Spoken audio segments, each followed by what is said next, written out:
Welcome to the CEO Grind Podcast, the show where real world business meets real talk. My name is Jay Silva, and alongside with my co-host, Wesley Rosenberg, we break down the strategies, decisions, and challenges that come with running and growing your business in today's world.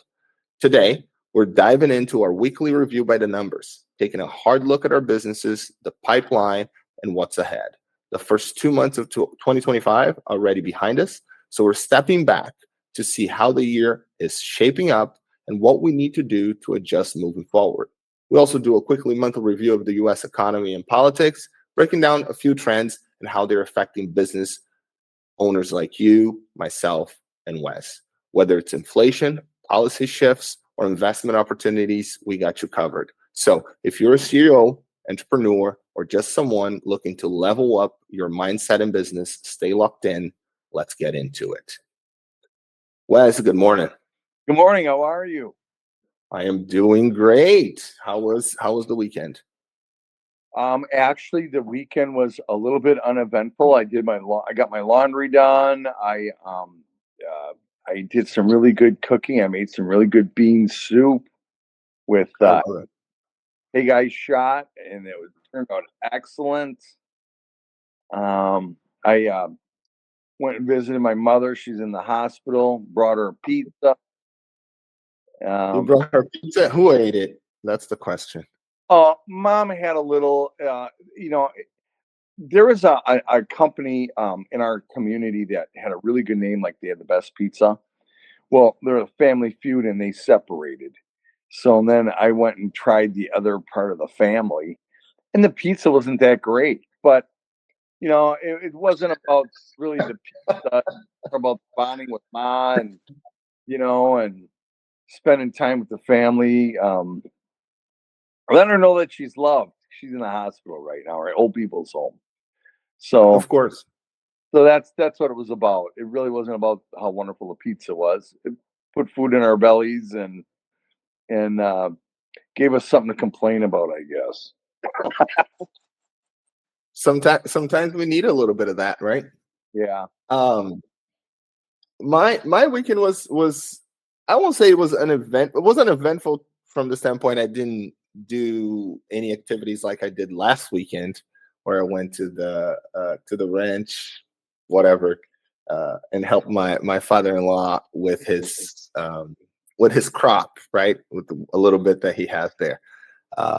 As he is a very small business owner, as he grows his own, tomatoes and different things, and then he puts in his little Toyota truck. Remember one of those tiny old Toyota trucks? He has two of those, right? Probably from the 90s or something. And then on the back of it, he puts, all the produce, right? So the lettuce, this, even chamomile tea, he sells, you know what I mean? And then he goes to like the small city center, and then he will sell there. So during the Christmas break, I took my daughter there to sell with him. So she would be, she's 4, so she would be out on the corner, like where he parks his little truck with a bag of tomatoes. And she's like, tomatoes, 20 pesos, tomatoes, 20 pesos. So this weekend I didn't do any of that. I used the weekend to reflect, right? I used the weekend following our conversation on Friday. I'm like, hold on, how is it that I do not have on my schedule to, take a day or two to, if you're working, you're focusing on evaluating what has transpired, right, from an objective view. And to do that, you need to, to be in a non-disruptive environment, right? So essentially, I decided to stay home. And that leads us to our weekly numbers, right, Wes, which is when we really pause to review how did our previous week go, good, better, and different, right? So Wes's business is a one-stop shop, for those who don't know, called Building Waters in Racine, Wisconsin. I met Wes, for those who don't know, when I worked for a really amazing consulting firm called Cogent Analytics, and they matched me to Wes's project to go and revamp his operations and, bring it up to the 21st century in a way. And at that time, Wes already had the idea that he would be a one-stop shop, right? He had plumbing and HVAC, probably with 7 or 10 trucks. I could be wrong on the numbers a little bit. It's been 5 years. And then 5 years, fast forward 5 years, now we have Wesley truly with a one-stop shop, plumbing division, HVAC division, electrical division, and the sewer, right? Is the sewer division that you call it? No, and a remodeling division. And the remodeling division, right? So now it's truly a one-stop shop, which makes it even more important that Wes, as the head honcho of this operation, right? To pause every week and say, okay, how did we truly do it, right? Take the drama aside, by the numbers, how did we do last week in comparison to what we wanted? So Wes, tell us a little bit more. How did last week go? The first 2 months of this year, the numbers are usually poor. A lot of times it's not uncommon that we actually lose money in some of the divisions. Like, for example, in the remodeling division, a lot of people don't want to do remodeling right after the holidays and before tax time. So that's always a slow time. And it's like that every year. We know that we're going to go gangbusters with bigger numbers and positive numbers in, in the near future. I already know that from monitoring numbers already. I always know that we have a slow January and slow February. In the heating division, a lot of times people that needed furnaces and things of that manner, that's all been done in November and December. So a lot of times January and February, well, now it's March, we are the weather's starting to change. They don't really necessarily need heating, but you don't need air conditioning yet. So that division I know goes really slow in February, March, and April. And I know the numbers reflect that. What we try to do to compensate for that is we try to push and get little commercial jobs that are little projects. And they don't always go like in one day of a furnace install or something like that. Maybe there'll be a couple day project. So a lot of times the billing and the numbers don't match up that make sure that my guys are working. Though my guys are working, we just didn't bill it yet. So the numbers they look skewed. I know that.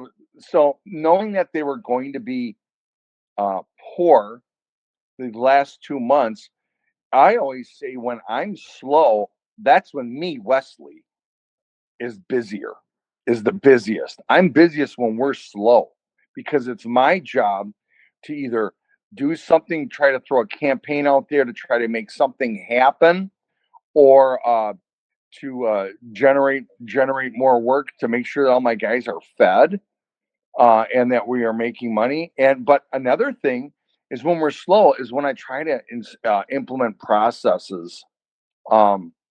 Gives me more time to implement processes to make the work that we do in the future more efficient.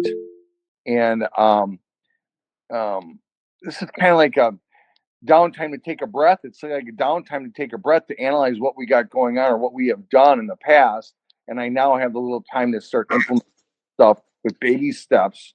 And then by the time we get busy, maybe in April, everything is running smoothly with more jobs. People have gotten in the habit of how we wanted to change things. We see how the changes we made reflected on the numbers, reflected on the people. If we find if they're not doing their jobs, they're not pushing forward the changes that we made.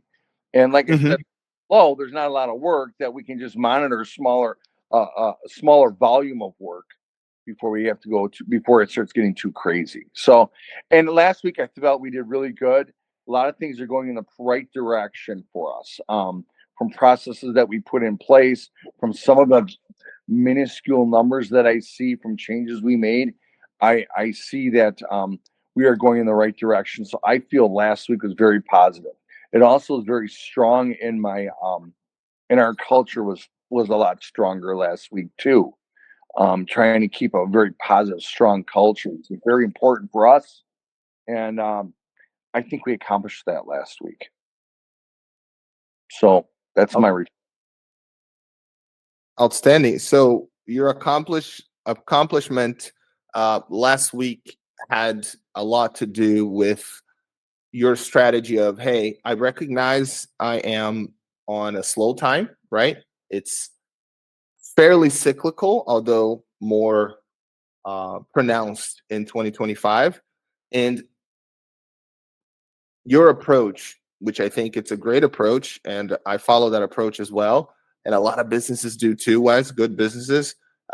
During their slow times, the managers, right, the leaders are the busiest, cleaning up processes, fine tuning, again, processes, increasing automation or shifting where you are using your automation, right? right. So those are the times indeed that you should be doing more process work or creative work. Now, I do ask you though, what if you had to say whether you won or lost the week in comparison to your plans for the week for last week, Yeah. would money plans, right? Even if whatever target you had, did you meet that target? Did you beat the target? Um, the numbers were very poor at the beginning of the month, and yes, I can definitely see our numbers. So I'm going to say it was a win. We kept our head above water. When we say we're losing money, it doesn't always mean that we lost money. It means that maybe we didn't cover overhead. We didn't have enough work to cover overhead. Doesn't mean that we So lost that, jobs. It just of means course, it does. money to What do you cover. mean it doesn't? Hold on, hold on. What are you doing? What are you doing? Hold on, hold on. Let's be clear. What do you mean if you did not make enough money to cover overhead? What does that mean that you didn't lose money in that situation, right? Yeah. Well, because the fact we didn't make the money to cover overhead doesn't mean that we were inefficient. It just means that the volume of work wasn't there. Now, the volume Ah, picked up a little bit where, we are breaking even, I guess you could say, or just above making a little bit of money, which is, we'll make a lot more money in future months. But I just know this is the beginning of the year and I can see the numbers were coming out of it. So I'd like to say last week was a win because it was actually financially as well, but it wasn't where I wanted to be, like you feel. You want your numbers to be a little higher than they actually are right now, but you know that you're keeping your head above water. Does that make sense? no. Okay. Okay, we all want to make $1 million the first week we're in business, and we want No, to. no, no. That's not why it didn't make sense, Wes. The whole I'll tell you what made sense. What made sense is the logic behind what you explained. I get that, and I think every listener will get that. But there are some other listeners that will say, hold on, Jay asked whether he won the week against the plan that he had for the week. And honestly, by how much, right? What was the percentage that you beat your goal by? Because winning doesn't mean I achieved everything on my wish list. Winning a week, it means at the beginning of the week last week, you had a revenue goal. You might have had an efficiency goal, but let's just say you get down to one number because you know your efficient is good. Your revenue might be your only number that you should care about. So, did you make that number? Yes. You did. There you go. Then Yeah. then you won the week. We made that number, but I would like it a little higher. Sure. Yeah. Okay. So Okay. So that is and that is if you're bringing winning to that number, right? Wes has, I know you, Wes, you have other things that you also consider as part of the win, which you explain very well. But I do think that it's important to like, okay, cool, my side projects are going well, right? But at the end of the day, did I make payroll? Right? Yeah. That's totally fine and dandy. Cool. All right. So that was Wesley's week by the numbers. So congrats, Wes. You won the week. Yeah, like a thing, right? So I usually when I do my weekly by the numbers, sometimes I'm focusing on my real estate development arm. Sometimes I'm focusing on my consulting um, efforts. But most of the time, when I give you my numbers, Wes, I'm really looking at um, the short term rental, right? The Stay with Jay brand that I have in Cleveland, which is essentially where we provide reliable, comfortable, and affordable housing, whether for corporate travel, extended work assignments, or relocation. We know that to be a hassle, so that's what we provide in Cleveland, right? Rooms and suites fully furnished. For short-term housing, right? And we elevate it to a fully serviced experience. 7 day a week cleaning, premium linens, high-speed Wi-Fi, fully equipped kitchen, all at a decent rate, right? That is competitive. So those are the numbers. So essentially it's like a hotel, but independent, right? For those that don't know what a short-term rental business is, it is something that easy to do if you have one unit, just like one property. But once you go past 25 doors, then it starts to become a full enterprise. Well, once you go past 10, 12, you start having costs that you wouldn't have otherwise. Therefore, you stop being able to operate as a small business and you have to move to level up. Good thing for me, I already had all the tools to do that. So um, it was not a big deal to make it happen for myself. So looking at my weekly numbers, just really quick, actually, it's over there. So there was an increase of what would that look like against the previous week, which my winning for me right now is to beat the previous week by at least 5%. So everything is going to be predicated on this. So it's 3 over. I don't know if it was that. Yeah, 6%, 6.8. So 6.8 is not a bad number of an increase. I beat the week, although I know my Friday, Saturday, and Sunday I didn't, which usually is your better days. So then I say, okay, for that, why did I not beat?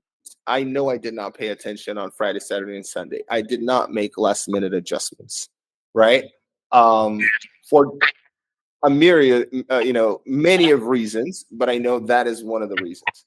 Um, so that was the week there, just reducing to just one number. For the first 2 months of the year, however, real quick, we have kicked ass. I'm gonna say, right? Like we implemented the revenue management system, which in December, which gave us incredible jump, incredible gains month over month, and continue to give.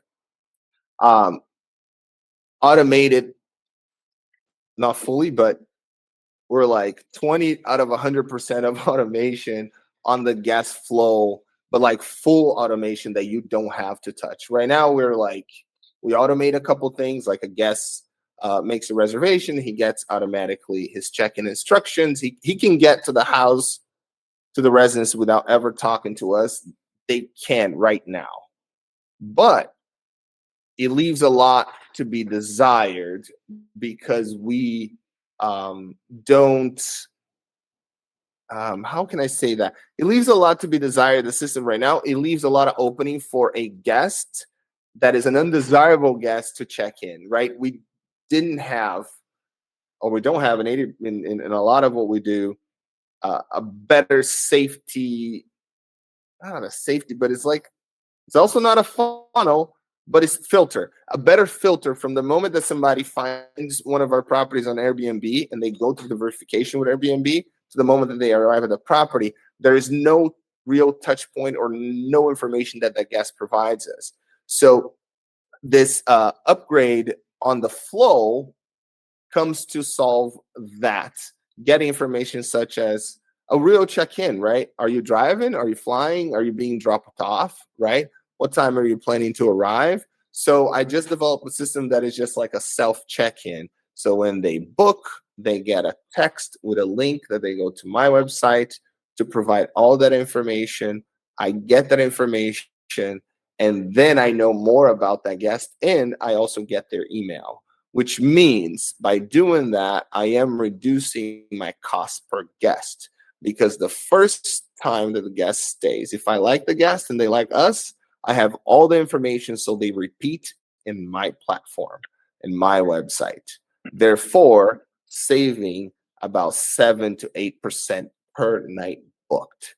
And when to explode that to how many repeat guests you have over the year, you can really get down to how much money is it worth to automate that flow completely and sort of take that guest out of the OTA, right? Your booking.com or your Airbnb or whatever, Expedia, take that guest out of that flow into your own flow and make that guest part of your own ecosystem, right?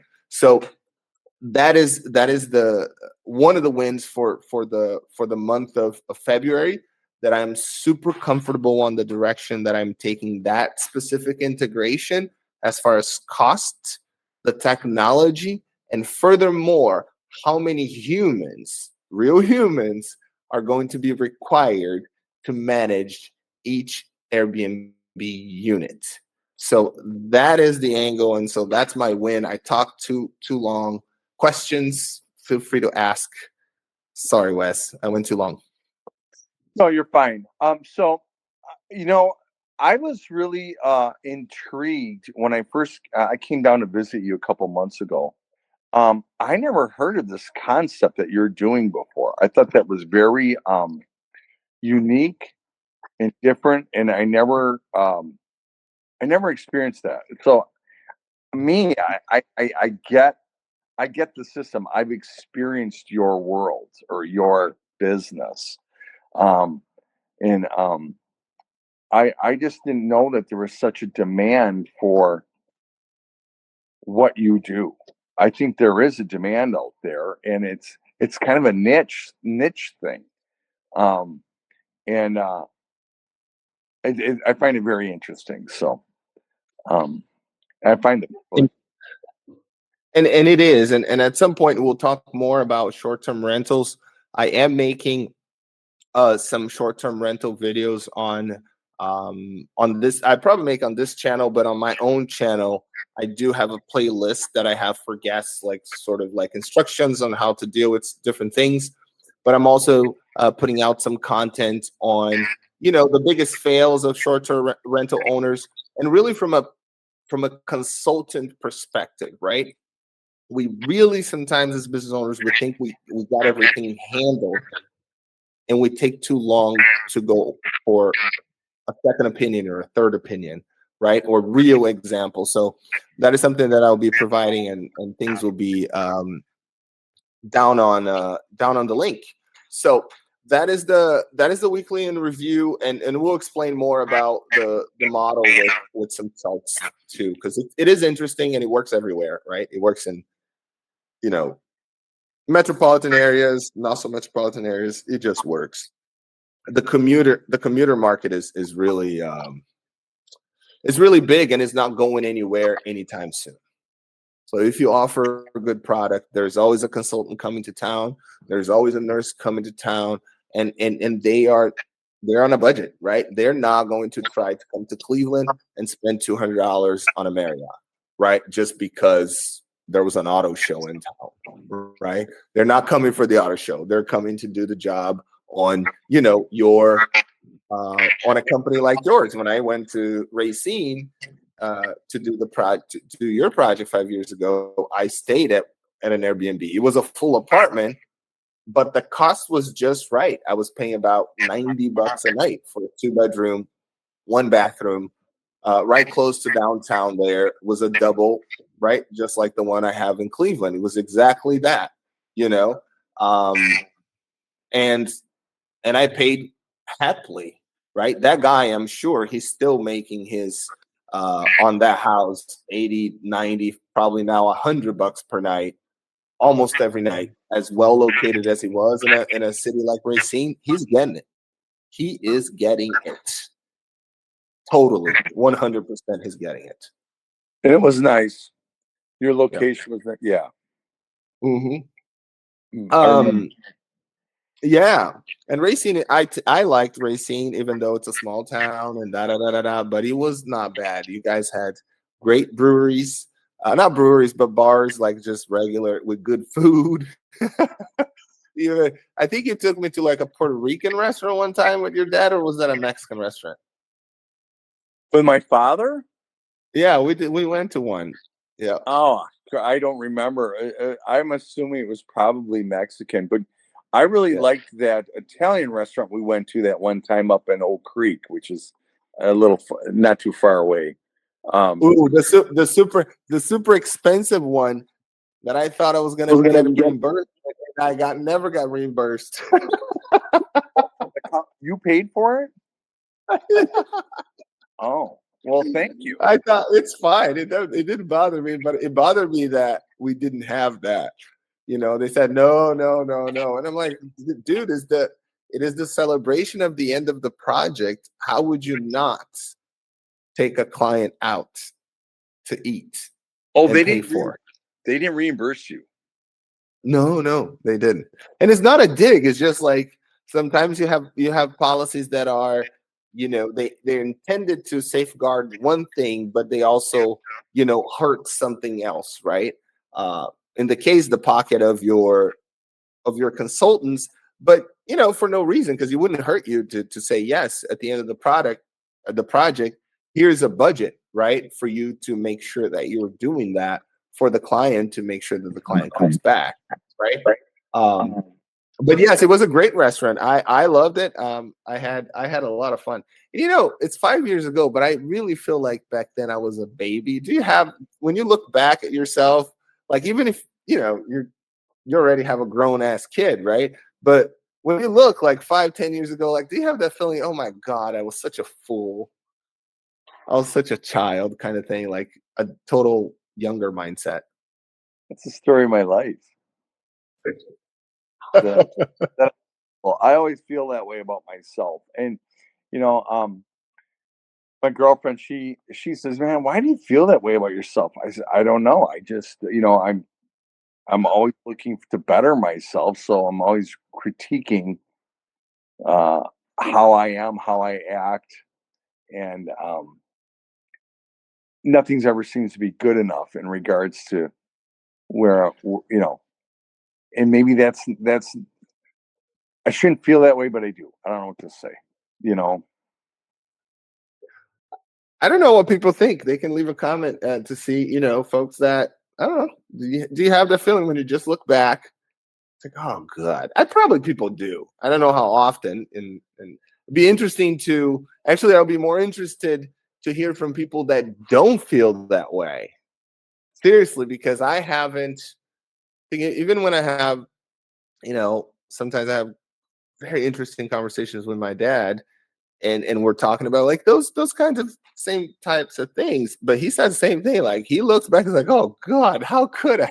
You know, but just like, and it's not like one thing that you did. It's just like the way that you behaved, like what your thought process was. Because my memories are a lot about how I thought at that time. It's not exactly what I did, but it's like how I was looking at the world 5 years ago and how I look at the world today. I do believe it's like night and day, and thank God is in my opinion is night and day for the better. but it does make me almost like cringe to myself, like, Jesus, dude, you were so behind. Like in your mind, like how you were looking at things in such a narrow way, right? I was acceptant of very little 5 years ago comparison to today. Like just different. Anyways, too much philosophy. Let's see what we have. This was our weekly review, a little bit of whatever, right? Some chit chat, and that's what you get when you are in the CEO Grind podcast with Jay and Wes. So our next topic was just a little bit about last week, things that were in our minds from the economic aspect, even the politics a little bit, things that we think that are influencing us and others and whatever it's in our minds. So what's in your mind, Wes, from what's happening last week and coming up to this week, either in your neck of the woods or just whatever you want. There was kind of a big lesson that was taught last week in our company, which was okay. We've been struggling where it's been super icy cold here. There was the work was really slow. It's the beginning of the year, and then what I do is I go into my company, I check my numbers every day real quick, certain numbers, and then I visit each manager and I go around to each division. Okay, what's going on in your division? You got work? Is everyone working? How? And then maybe I'll ask about certain apprentices or something. Their how their progress is going, things of that matter. Anyways, well, I asked a question 2 weeks ago, and I said, well, I know this is a bad week. How are we looking for next week? What's our forecast? And I was given a line of shit. So, and then it was creative speaking. Things are looking good, this, that, and the other thing.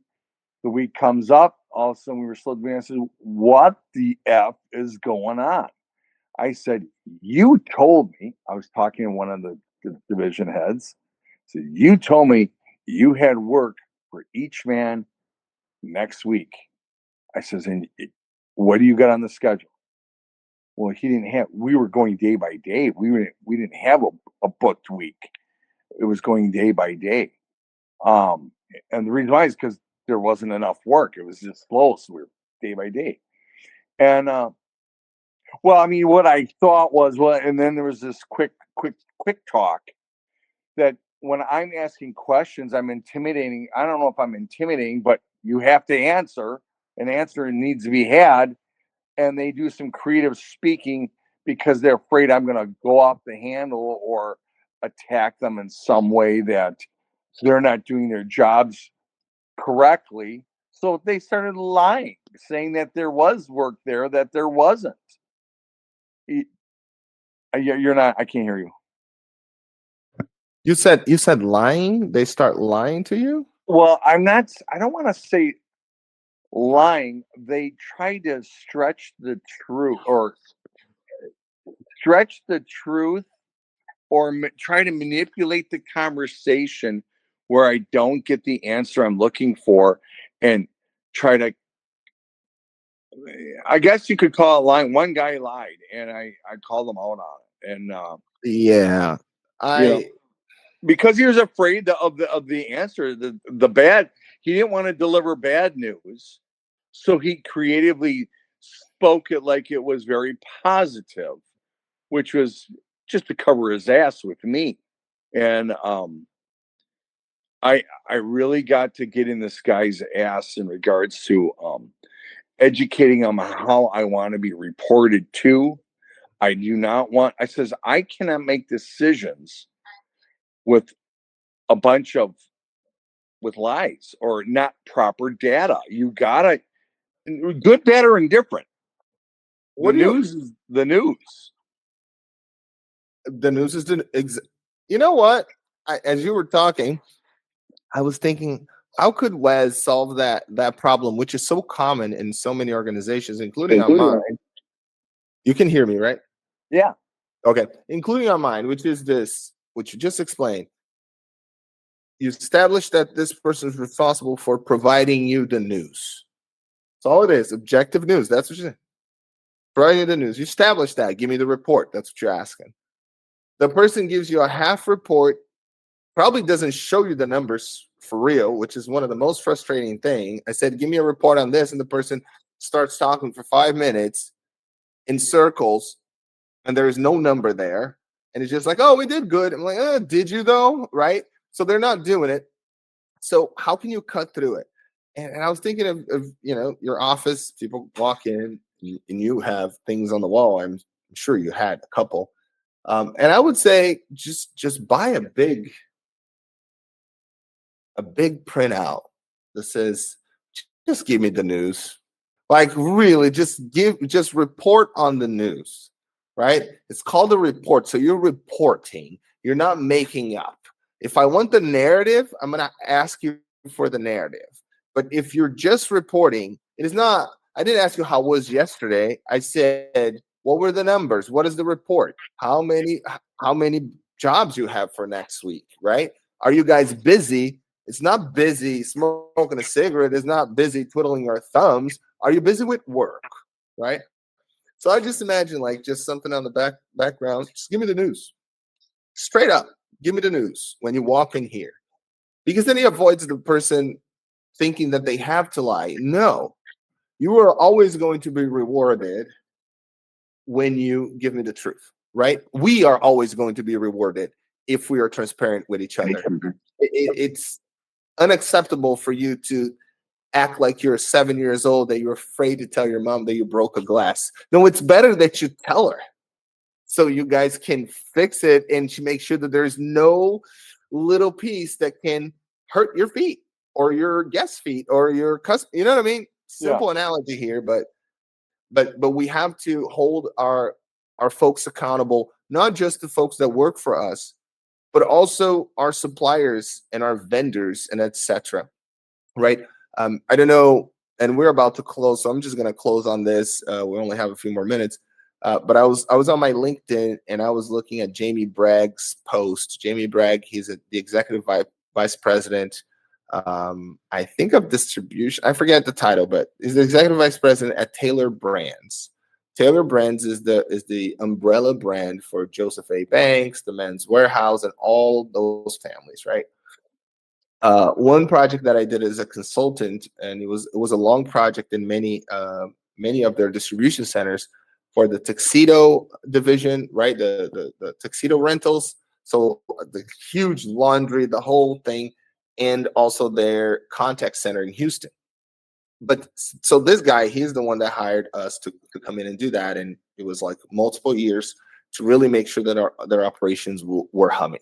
But he's such an amazing mind, and he really took to heart. I'm not saying they didn't do that before, but that he really took to heart the holding people that work for you or provide services to you accountable, right? So when you go into his organization, and you can call any of his executive directors, any of his distribution center general managers, like I can call one of them right now and I say, hey, Bill, what is your MPT right now? Right? Which is minutes per tuxedo, right? So how is your productivity? And we know if you're managing that number, operationally speaking, you're managing well. I'm not talking about HR. I'm not talking about all the other things that also need to be managed, but just from that standpoint, you know you have a chance to deliver on your promises, right? He will know, as the guy in Pittsburgh would know, as the guy in San Francisco will know. Immediately he will know. He will know how many people are working there that day. But one thing that this Jamie Bragg posted that I noted, that I saw the other day, he was basically just saying, hey, I'm so happy that we have this annual thing where all of our vendors come together in Las Vegas, right? They're $1 billion company, right? But they host all their vendors in Las Vegas to really set the tone how the relationship will go. You see what I'm saying? So you control that narrative. So as you grow big, as you grow and grow, you have to be very strategic about your decisions on vendors. It's not just about the best price, it's about do they meet their service level agreements, right? For those who don't know, is you signed a contract and you're supposed to provide a website for me. That website's supposed to work and supposed to work 99.99% of the time. And I also want to know the downtime on the website and when does it really happen? Because if it happens at midnight when nobody's buying, I don't care. But if it happens at 7 p.m. on a Sunday when everybody's throwing their thumbs and trying to buy stuff, I'm not going to choose you. And when it goes down, how long does it stay down, right? So those are choices that you have to make. And the higher you grow, those are the spots that you have to be paying attention as an owner. But to your point, just give me the news. And as the CEO, you have to set the stage that makes people comfortable enough to give you the news in the way that you best receive the news, because you're the one who has to act. So don't feel ashamed to just put your foot down and say, hey, man, that's how I want the information provided to me. That's how I work best. Oh, but I don't work best this way. I totally understand. And it looks like we won't be able to be working together because I need to be able to do my job, right? Yeah. So be unapologetically to being you.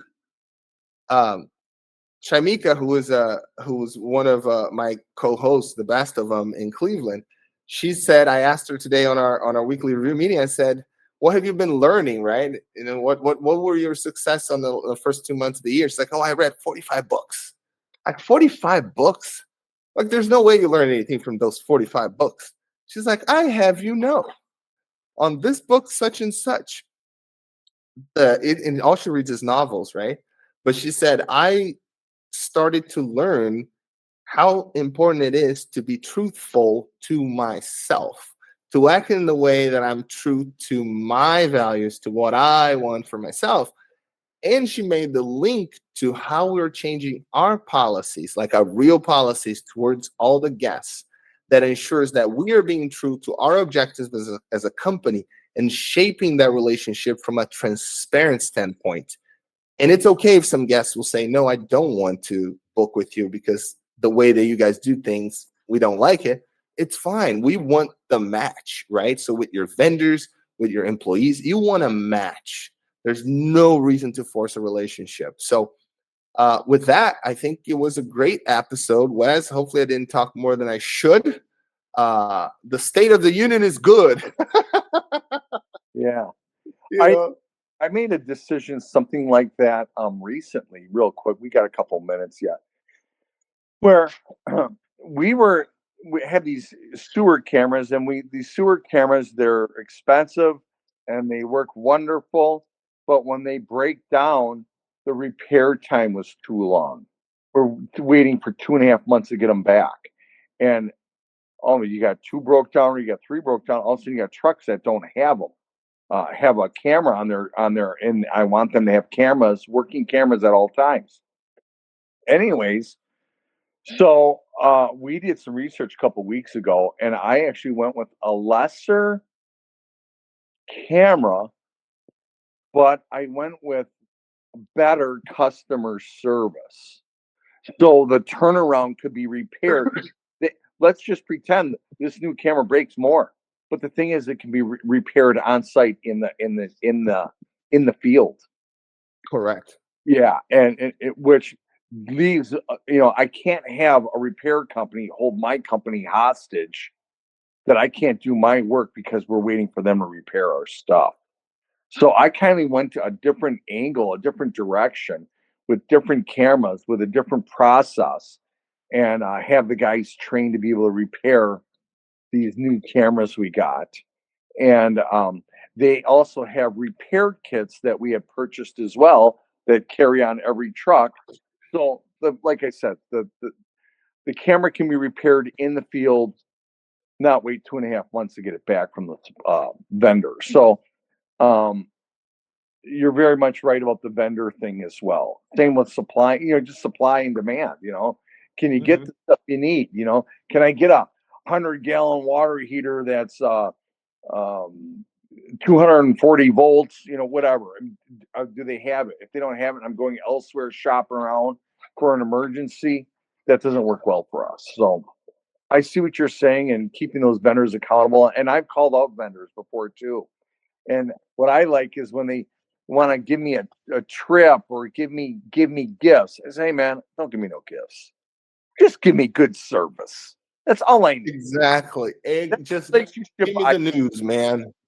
That's right. That's right. Just give me the news. Just give me. And this is so powerful, right? I always talk about having your own vendor playbook. You got to have your vendor. There should be like a sort of a Bible document, right? Your playbook that this vendor does this. This is their scope. This is the thing. This is the person responsible for this relationship. This is the cost that I'm willing to pay. This is how much I have paid. And before the renewal, I have gotten so many wins for clients, including the last company that I worked for directly, which was Moby, just by looking at contract with vendors, right? I was the head of the whole customer service technology workforce management part of it. And just by looking at a relationship with their main vendor and having couple conversations with them and establishing, quarterly review meetings, yearly directional meetings, right? 2024, I remember I said, no, this is not good. Let's set a meeting second week of January. And let me tell you guys what we need as an organization, things that you guys are doing well, and things that we have identified that there are blind spots or areas that need improvement. And when you are in those meetings with that vendor, right, that representative of the other company, and you put things visual to them, and you can really make them read the slide and pause to let them talk about the problem, if they knew about it, how to resolve. And then at the end, you say, well, here's the thing, Bill. And our SLA doesn't say anything that we would have to deal with that, right? It's like, yeah. So what can you do for us? It's like, well, let me see. What are you guys thinking? And I just throw a number. I said, I have 15% reduction on this rate. It would be great. You know what I mean? It's like, well, I don't know, but you guys are in like a no loyalty contract kind of thing, right? Just we could cancel pretty much in 30 days, 60 days. Yeah. Like, we can get married if the price is right. You know what I mean? And then after that, you just run it up the chain, and they signed it. It was even on the town hall as much as we saved. It was like per year was over like $50K, right? With us, how big we were and how bigger we were gonna get. So like per license fee, it was like everything reduced. But by having those conversations with those vendors, I think as a CEO of your business, or even the ones that are watching this that are CEOs, feel like CEOs of their career, because those things are not just for business owners. I think in 2025, we know that we have to manage our careers as a business. So you think of yourself as the CEO of your brand, you owe it to yourself, if you are in a position that you are responsible for vendors, right? That you are actually using the product of vendors. Maybe you don't even have the ability to influence which vendor you use, or like that you can hire or fire a vendor, but you have the influence to hold them accountable and report on the facts on that vendor relationship. So when somebody above you says, hey, this thing is going down, which is affecting our end customers, what are you doing about it? It's like, well, here's what I'm doing about it. I already had a meeting with a rep, right, with our account manager from X, Y, and Z. They are aware of this problem, but it has been many weeks, as I report, that has not been resolved, and that has this cost. Now you got their attention, right? Because you're linking a vendor underperformance with the problem. So you can really leverage that to jumpstart your career and provide a solution. And now everybody that is above you is like, oh, Wesley, he helped us save $35,000 just by asking, just by negotiating. But little did they know that it came long time ago that you established that relationship when you first got into that position, as you are a professional who holds everyone accountable, from yourself to your vendors, and you can win that way. So, all right, folks, that will be a wrap on today's episode of the CEO Grind podcast. We went deep into our weekly review by the numbers. We broke down a little bit of Wesley's business. We talked a little bit about pipeline, and we also reflect on the first 2 months of 2025. What's working, what's not, and kind of where we're making our moves. And just a couple things. Racine, Wisconsin, there was a massive house explosion that shocked the community, but in true Midwest fashion, neighbors jumped into action to save lives. A reminded in tough times, real heroes emerge. That's from your neck of the woods, Wes, because I said I was going to get to the news. In Cleveland, Ohio, the city was buzzing with entrepreneurs and innovators at the Midwest Tech Connect conference. If you're in the game, this is where big ideas get funded. We also had some type of auto show because we had a couple guests that went to Cleveland to work on the auto show. So sometimes we know about that. From my other neck of the woods in São Paulo, Brazil, of course, it's Carnival. So it's fever. So everything was closed. But behind the samba beats and bright lights, São Paulo made big waves in green energy investments, proving that the future of business is sustainable. So that is it for today. But before you go, make sure to like, make sure to subscribe, and share this episode and all others. Stay locked in, stay grinding, and we'll catch you in the next CEO Grind podcast. Love it. Take care. All right. How did that go? I was proud of this. Yeah, you should have been. That was very good. I liked it. Okay. So hopefully he can. When that house blew up, I heard it. I saw it on the news. The first thing I said is, "Oh fuck! Did we do any gas piping over there?" Is that our account? I hope it's not our account. Did you actually take the time to check? Hell yes, I did. You did? Yeah. Well, because they said it blew up, so it was a gas leak. And how would you get a gas leak like that unless maybe someone did something wrong or they had a leak? You know, we did some plumbing over there. Maybe we had a leak in the piping and this gas was leaking out, and then built an area, and then somehow it got lit and kaboom. And like, what am I going to be sued? So I did look at that. Yes, I did. You know, I didn't do the gas piping. Someone else did that I had to depend on. I just want to make sure that, you know what I mean? Yeah. This is one of my biggest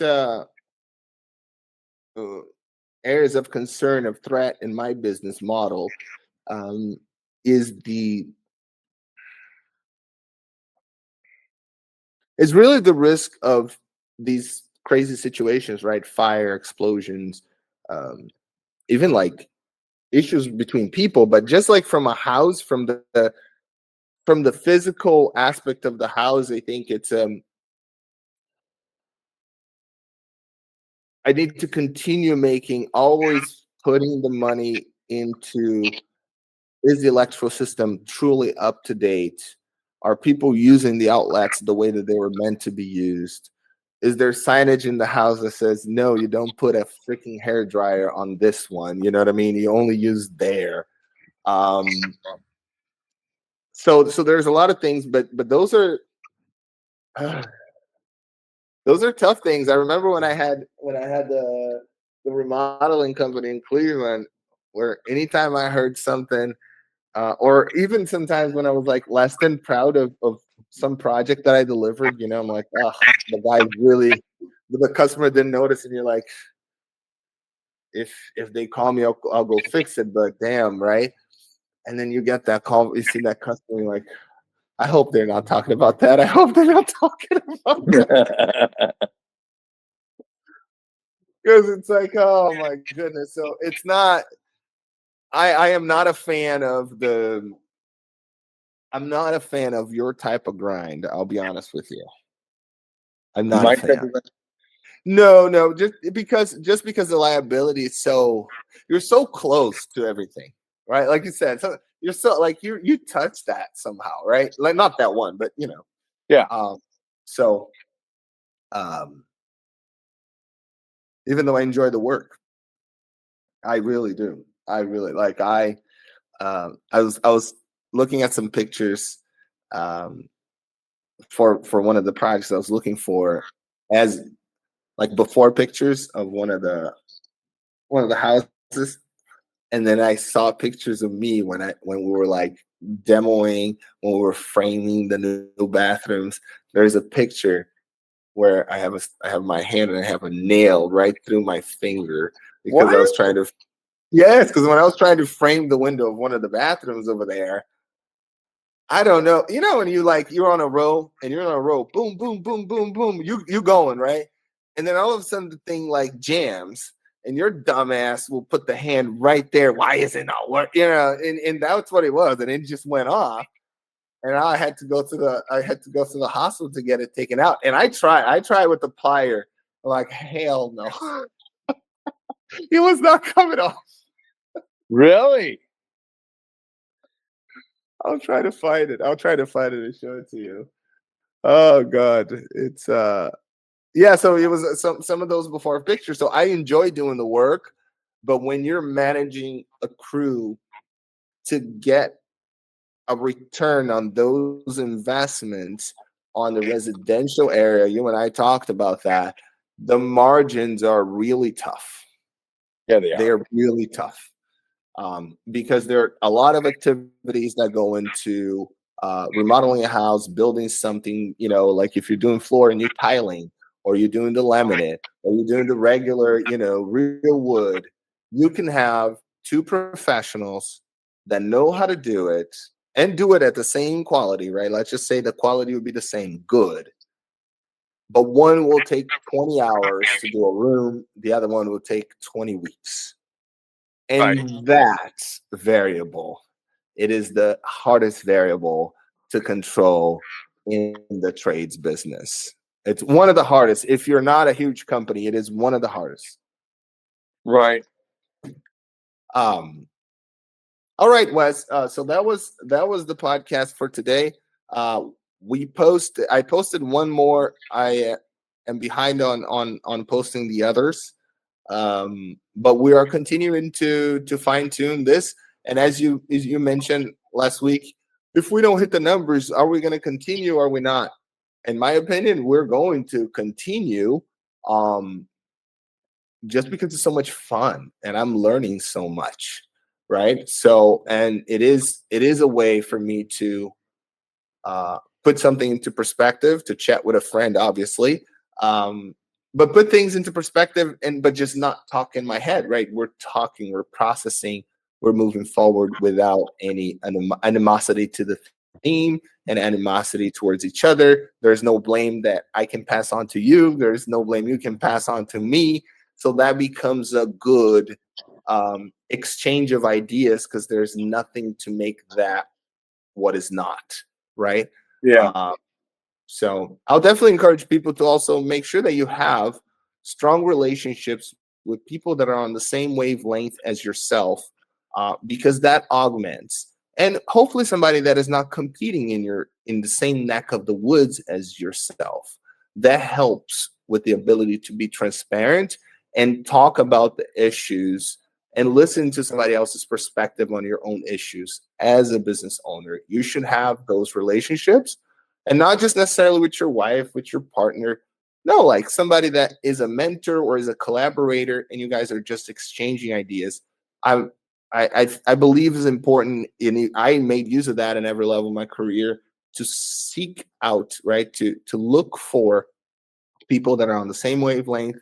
Usually people that would be a little older than me, because I'm always wanting to learn and see how people that already have the scars to prove have done it. So I'm not wasting my time, right? It's a silly thing to waste your time.